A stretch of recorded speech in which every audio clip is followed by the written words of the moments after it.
Vadakara railway സ്റ്റേഷനാണിത്. ഇപ്പോൾ നവീകരിച്ച് നല്ല വൃത്തിയാക്കി വെച്ചിരിക്കുകയാണ്.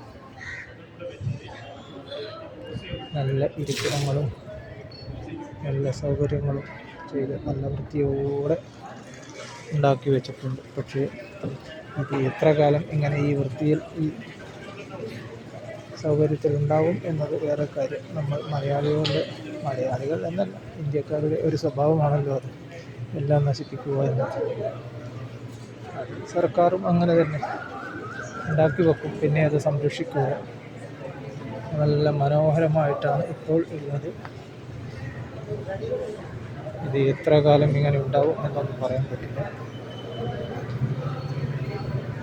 കാര്യം എന്തായാലും അടിപൊളിയായി, നല്ല വൃത്തിയുണ്ട്, നല്ല സൗകര്യമുണ്ട്,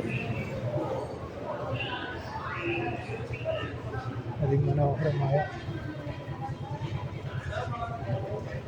സ്റ്റേഷൻ.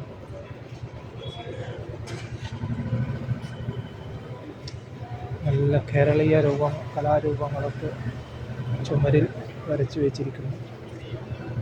നല്ല വൃത്തിയുള്ള കെട്ടിടം ഒതുക്കി പണിതതാണിതിപ്പോൾ. മുന്നിൽ നല്ല പാർക്ക്, ജനങ്ങൾക്ക് ഇരിക്കാൻ നല്ല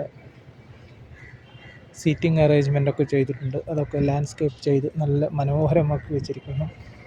നല്ല വൃത്തിയുള്ള സ്റ്റേഷനായി ഇപ്പോൾ നമുക്ക് ഇതിനെ കാണാം. ഇത് എത്ര കാലം ഉണ്ടാവും എന്നൊന്നും പറയാൻ കഴിയില്ല. അവിടെ ഒരു കുളമുണ്ട്, ഒരു വെള്ളത്തിൻ്റെ സൗകര്യവും മറ്റും ചെയ്തു വെച്ചിട്ട് കാണുന്നു. ആ ഒരു ഏരിയയിൽ സ്കൂട്ടറുകൾ പാർക്ക് ചെയ്യുന്ന സ്ഥലങ്ങളാണ്. ഇവിടെ കാറുകളും ടാക്സികളും മറ്റും നിർത്തിയിട്ടുണ്ട്. ഇതാണ് കുളം എന്ന് പറയുന്ന ഒരു സംവിധാനം.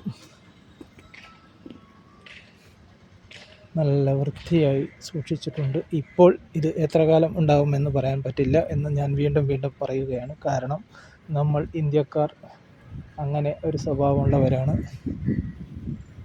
അതുകൊണ്ട് പറയുന്നതാണ്, വേറെ ഒന്നുമല്ല. ഇതിൽ മത്സ്യങ്ങളൊന്നും ഇല്ല എന്നാണ് തോന്നുന്നത്. മത്സ്യം വളർത്തി റെയിൽവേക്ക് അല്പം സമ്പാദ്യം ഉണ്ടാക്കാൻ പറ്റുന്ന രീതിയിലുള്ള ഒരു കുളമാണ്. പരസ്യ ബോർഡുകൾ അനേകമുണ്ട്. അതാണ് ഇതിൻ്റെ ലോങ് വ്യൂ റെയിൽവേ സ്റ്റേഷൻ്റെ. അത്